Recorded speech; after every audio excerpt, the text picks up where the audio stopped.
سوال: کیا فرماتے ہیں علماء دین و مفتیان شرع متین اس مسئلے کے بارے میں کہ اللہ پاک کے لیے جمع کا صیغہ استعمال کرنا کیسا ہے، جیسے اللہ پاک فرماتے ہیں، یا پھر واحد کا صیغہ استعمال کرنا چاہیے جیسے اللہ عز و جل فرماتا ہے؟ رہنمائی فرمائیں۔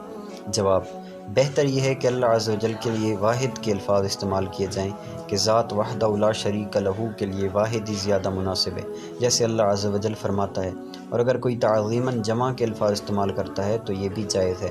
اعلیٰ حضرت امام اہل سنت امام احمد رضا خان علیہ رحمۃ الرحمن سے سوال ہوا کہ تعظیماً جمع کا لفظ خدا کی شان میں بولنا جائز ہے یا نہیں، جیسے کہ اللہ عز و جل یوں فرماتے ہیں، تو جواباً ارشاد فرمایا حرج نہیں، اور بہتر صیغہ واحد ہے کہ واحد احد کے لیے وہی انسب ہے۔ قرآن عظیم میں ایک جگہ رب عز و جل سے خطاب جمع ہے، رب ارجعون، وہ بھی زبان کافر سے ہے۔ فتاوی رضیہ میں ایک دوسرے مقام پر اسی مسئلے کا جواب دیتے ہوئے امام اہل سنت علیہ رحمہ لکھتے ہیں، اللہ عز و جل کو ضمائر مفرد سے یاد کرنا مناسب ہے کہ وہ واحد، احد، فرد و وتر ہے، اور تعظیماً ضمائر جمع میں بھی حرج نہیں۔ اس کی نظیر قرآن عظیم میں ضمائر متکلم ہیں تو صدہا جگہ ہے انا نحن نزلنا الذکر وانا لہ لحافظون، بے شک ہم نے اتارا ہے یہ قرآن اور بے شک ہم خود اس کے نگہبان ہیں۔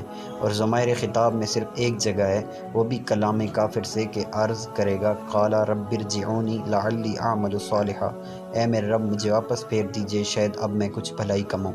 اس میں علماء نے تعویل فرما دی کہ یہ ارجع کی جمع باعتبار تکرار ہے، یعنی ارجع ارجع ارجع۔ ہاں ضمائر غیبت میں بے ذکر مرجع صیغ جمع فارسی اور اردو میں بکثرت بلا نکیر رائج ہیں۔